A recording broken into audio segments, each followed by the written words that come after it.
PV study classes में आप लोग का स्वागत है। मैं पवन कुमार कुशवाहा। सबसे पहले आप लोग को गणतंत्र दिवस पर हार्दिक शुभकामनाएं तथा साथ ही साथ माँ सरस्वती का नमन भी करता हूँ और माँ सरस्वती से प्रार्थना भी करता हूँ कि आप लोग का जीवन मंगलमय हो। तो आइए, पिछले वीडियो में हम पढ़ा दिए थे कि विकास का परिभाषा, क्या पढ़ा दिए थे? विकास का परिभाषा। और आज हम लोग पढ़ेंगे ठीक उसके आगे से विकास का सिद्धांत। क्या पढ़ेंगे? विकास का सिद्धांत। आज हम लोग पढ़ेंगे विकास का सिद्धांत। आज हम लोग क्या पढ़ेंगे? विकास का सिद्धांत।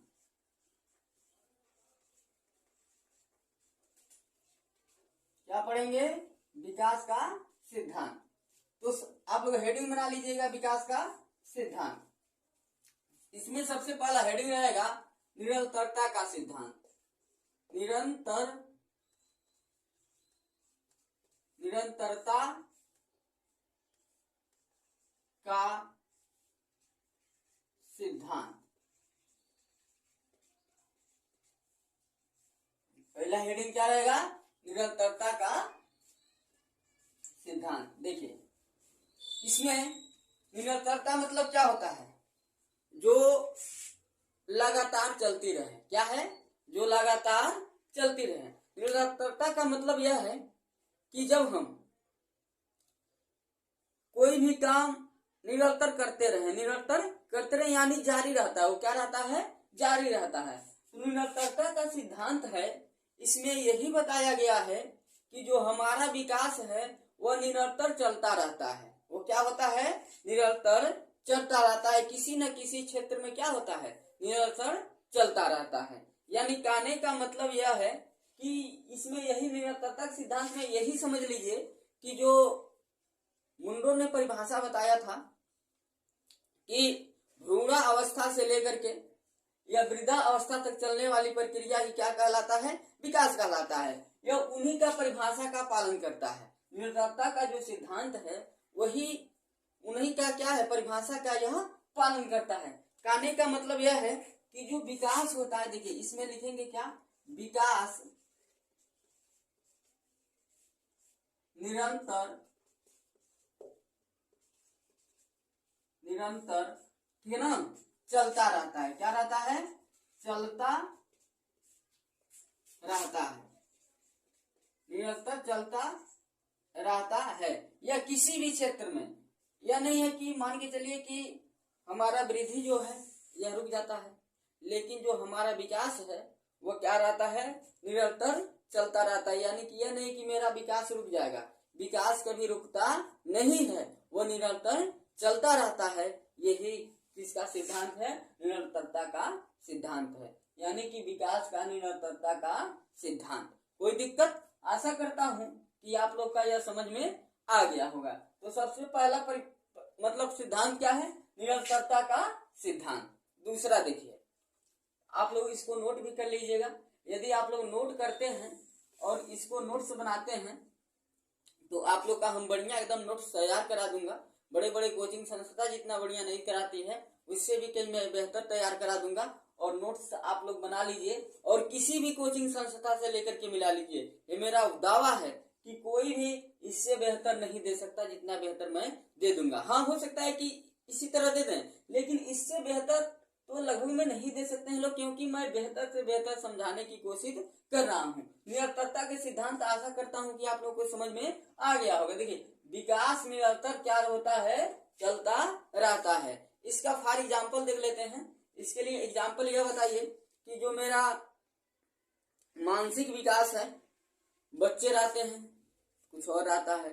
जैसे जैसे एज बढ़ता जाता है वैसे वैसे क्या होता है? मेरा विकास बढ़ता जाता है। जैसे जब छोटे बच्चे जो होते हैं, जो छोटे बालक होते हैं, ठीक है ना, उनमें आप देखिएगा छोटे बच्चों में कि उनमें कंचा खेलने का, जिसको गोली कहते हैं, कंचा खेलने का या मिठाई खाने का, टॉफी खाने का, यह उनको ज्यादा अच्छा लगता है। लेकिन क्या वही बच्चा बड़ा होकर के क्या उसको कंचा खिलाएंगे तो खेलेगा? नहीं खेलेगा। उसको टॉफी देंगे तो खाएगा? नहीं खाएगा।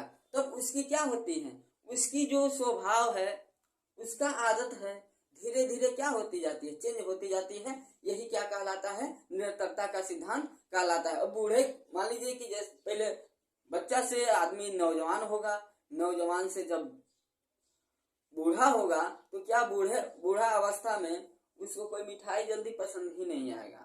उसको चाहिए जो फायदा वाला चीज है वो खाएगा, ठीक है ना। वो फल मूल खाने का कोशिश करेगा, वही चाहेगा। लेकिन छोटे जो बच्चे हैं उनको क्या फल मूल अच्छा चीज दीजिए नहीं खाएंगे, और वो टॉफी दीजिए, चॉकलेट दीजिए, नमकीन टाइप कुछ भी दीजिए तो खाएगा। यानी कि जो विकास होता है क्या होता है, निरंतर चलता रहता है, बदलता रहता है, ठीक है ना।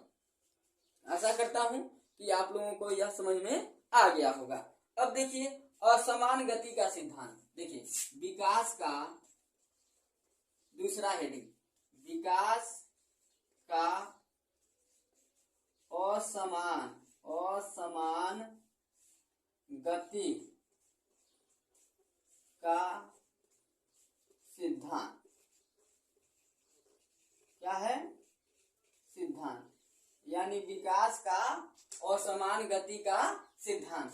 आप लोग हेडिंग मेरे साथ बनाते चलिए, और मैं यह आप लोगों से बार बार कह रहा हूं कि मैं पूरा सिलेबस खत्म करूंगा। आप लोग जितना भी है, जीन पियाजे, स्किनर, बायोगोस्की, ठीक है ना, इन सबको मैं खत्म करूंगा, ठीक है ना। विकास का असमान गति का सिद्धांत, इसमें देखिए असमान गति का मतलब क्या है। देखिए असमान गति का मतलब यह है कि जो विकास का गति है वह समान रूप से नहीं होता है। क्या है, विकास का गति है वह समान रूप से नहीं होता है, वह असमान रूप से होता है। कभी कभी आप देखे होंगे, कभी कभी नहीं, हमेशा देखे होंगे जब बालक शैशवा अवस्था में से पहले जब शिशु पैदा होता है तो आप देखे होंगे कि शिशु का जो मस्तिष्क होता है लगभग में शरीर की अपेक्षा ज्यादा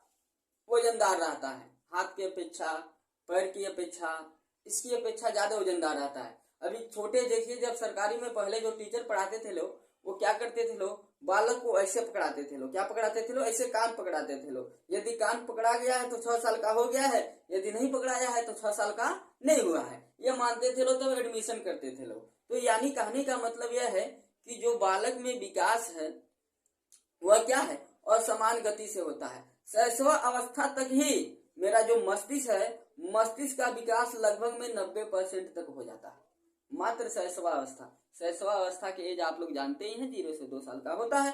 जो 0 से 2 साल के में ही हमारा मस्तिष्क का जो विकास होता है वो कितना हो जाता है, 90% हो जाता है, और 10% में पूरा जीवन होता रहता है। तो देखिए असमान है कि नहीं है, यानी जो शैशवावस्था में है वह तेजी से विकास हुआ, और उसके बाद धीरे धीरे विकास हुआ।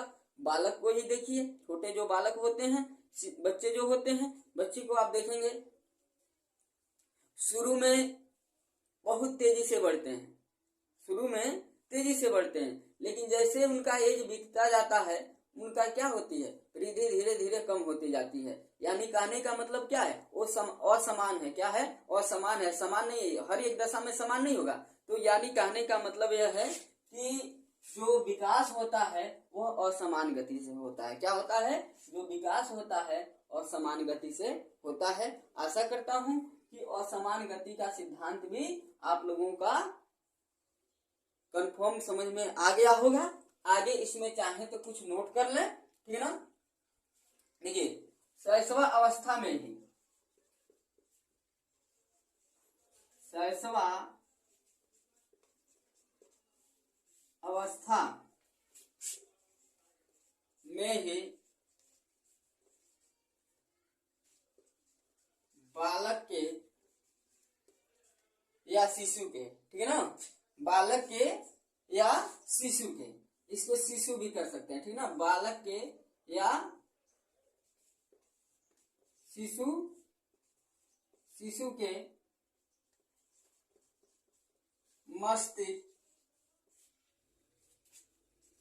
लगभग 90% लगभग 90% विकसित हो जाता है, विकसित हो जाता है, हो जाता है। कोई दिक्कत? यानी कि शैशवावस्था में ही क्या होता है, बालक का जो या शिशु के जो मस्तिष्क का जो विकास होता है, मस्तिष्क लगभग में 90% क्या हो जाता है, विकसित हो जाता है। ठीक है ना। तो आशा करता हूं कि आप लोगों को समझ में आ गया होगा। यानी कहने का मतलब यह है कि जो हमारा विकास है वो असमान गति से होता है, हमेशा इसका गति क्या होता है, समान नहीं रहता है। तो आइए अब अगला हेडिंग हम देखेंगे, सरल से जटिल की सिद्धांत। ठीक है ना। सरल से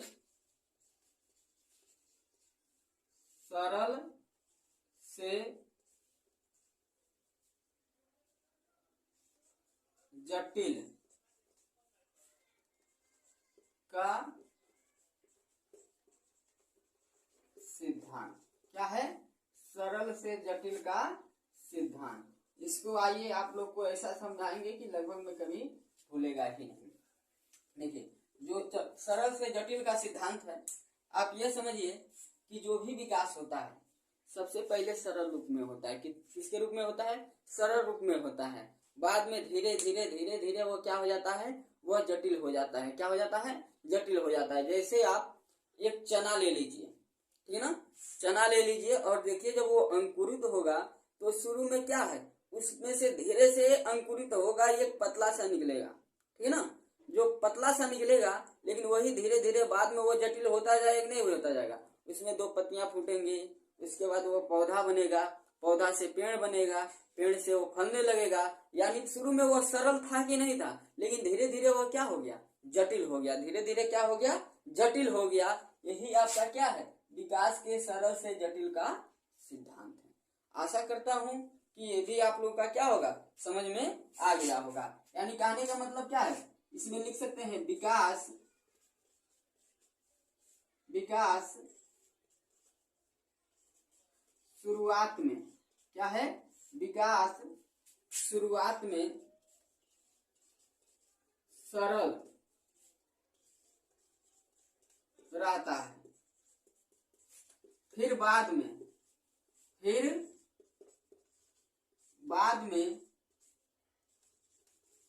धीरे धीरे जटिल हो जाता है। क्या हो जाता है, जटिल हो जाता है। शुरुआत में सरल आता है, फिर बाद में धीरे धीरे क्या हो जाता है, जटिल हो जाता है, जटिल हो जाता है। आशा करता हूं कि आप लोग का ये भी समझ में आ गया होगा।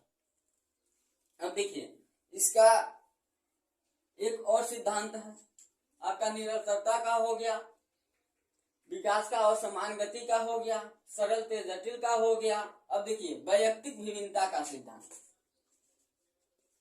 वैयक्तिक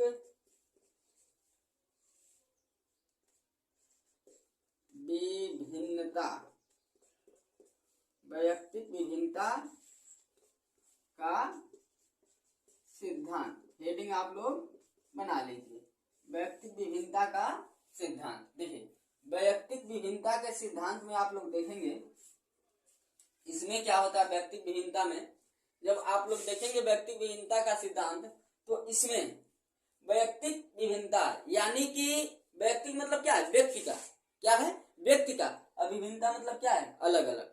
हर एक यानी कि दुनिया में जो भी व्यक्ति हैं, क्या है, दुनिया में जो भी व्यक्ति हैं उनका विकास एक समान नहीं होता है, भिन्न भिन्न होता है। क्या होता है, भिन्न भिन्न होता है, यानी कि अलग अलग होता है। चाहे वह जुड़वा क्यों न हो, चाहे वह जुड़वा क्यों न हो, यदि जुड़वा रहेंगे तभी भी उनका क्या होगा, विकास अलग अलग होगा। यह नहीं है कि एक समान हो जाए, एक समान कभी नहीं होगा, जरूर कुछ ना कुछ अलग अलग होगा। आप मूवी में दिखाया गया है, आप लोग जुड़वा जब मूवी देखेंगे उसमें दिखाया गया है, चाहे सलमान खान की मूवी ले लें, चाहे वरुण धवन की मूवी ले लें, जब एक मारता है तो दूसरा भी मारता है। ऐसा होता ही नहीं होता, एक मारता है तो दूसरा भी होता है, लेकिन रियलिटी में ऐसा कभी नहीं होता है। यह सिर्फ मूवी में दिखाया गया है, वास्तव में ऐसा होता नहीं है। यह बताइए, आप ही सोचिए कैसे होगा जब वहां एक एक्शन कर रहा है तो इसका एक्शन कैसे होगा। यह एकदम बिल्कुल गलत दिखाया जाता है।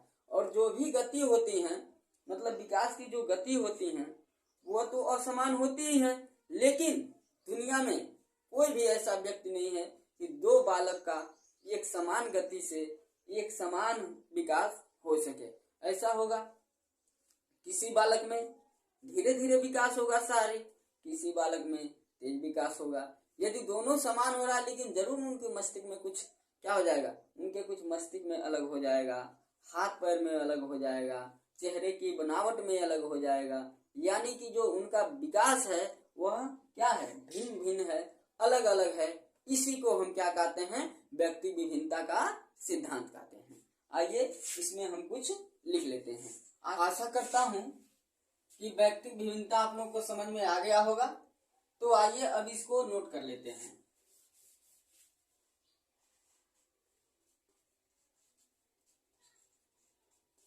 व्यक्तित्व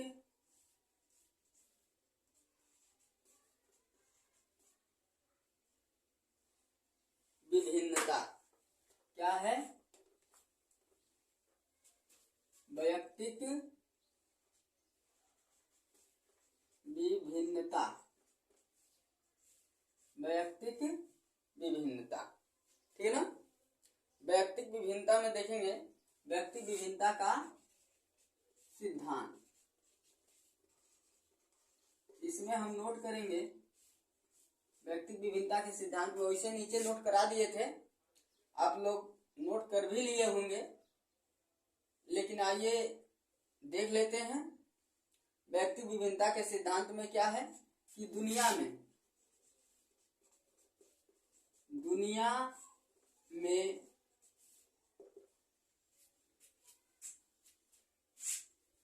किसी दो बच्चों में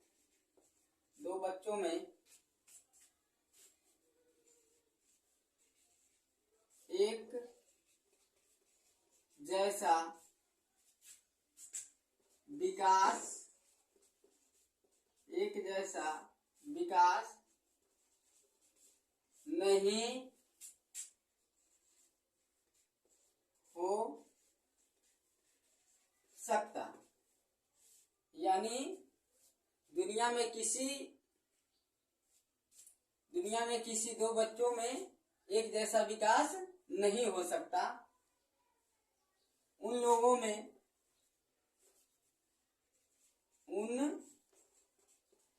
यानी बच्चों में, उन बच्चों में लिखते हैं, क्या लिखते हैं, उन बच्चों में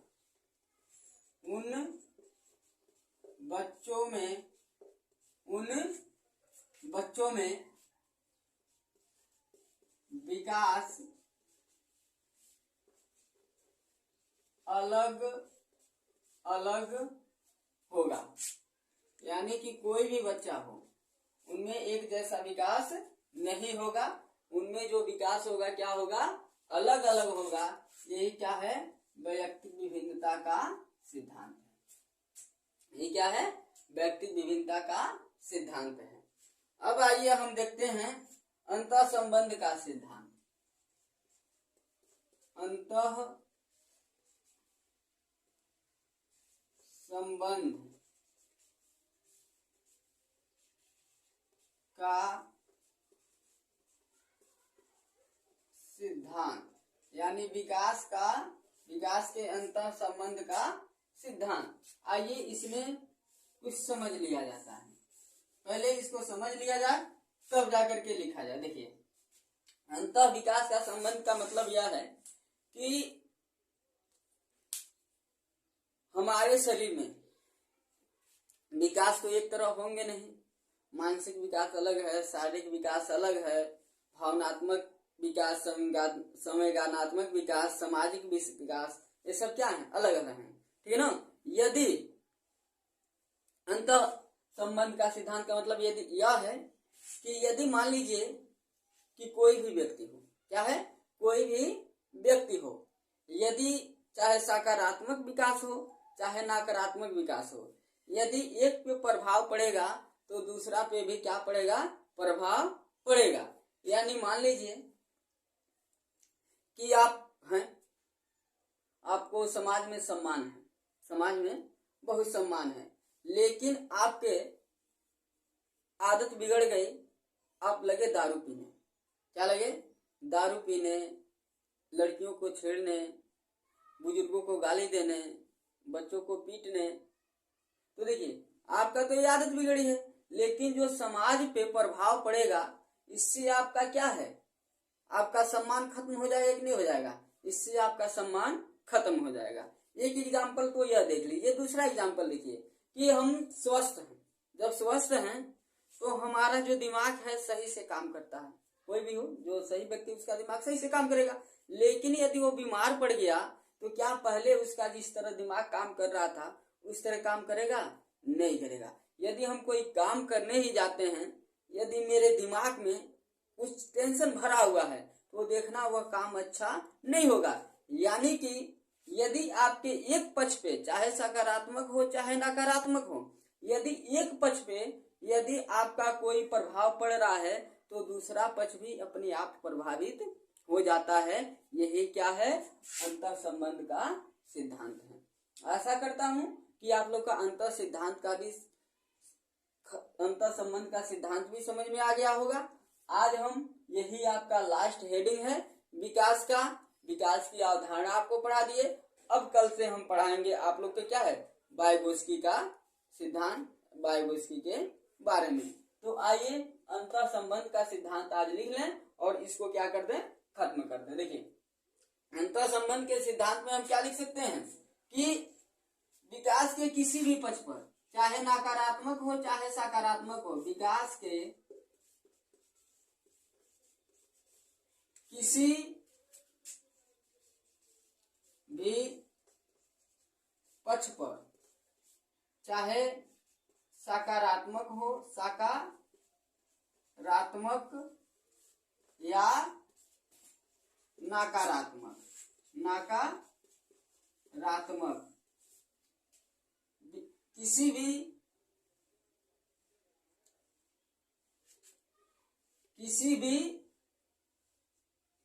के किसी भी पक्ष पर, यानी मतलब किसी व्यक्ति के, इसमें व्यक्त कर लीजिए, क्या कर लीजिए, व्यक्त कर लीजिए। किसी व्यक्ति के किसी भी पक्ष पर, चाहे वह सकारात्मक हो चाहे क्या हो, नकारात्मक हो, किसी भी पक्ष पर, यदि किसी भी पक्ष पर सकारात्मक या नकारात्मक किसी भी पक्ष पर प्रभाव पड़ता हो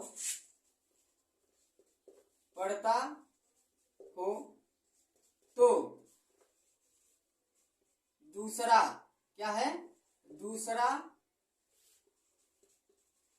पक्ष पर अपने आप प्रभाव पड़ेगा। क्या होगा, अपने आप प्रभाव पड़ेगा। देखिए अंतर संबंध का सिद्धांत में क्या है, किसी व्यक्ति के किसी भी पक्ष पर, चाहे सकारात्मक हो चाहे नकारात्मक हो, किसी भी पक्ष पर प्रभाव पड़ता है तो दूसरे पक्ष पर अपने आप क्या होगा, प्रभाव पड़ेगा। आज आप लोगों का विकास का जो चैप्टर है वह खत्म हुआ।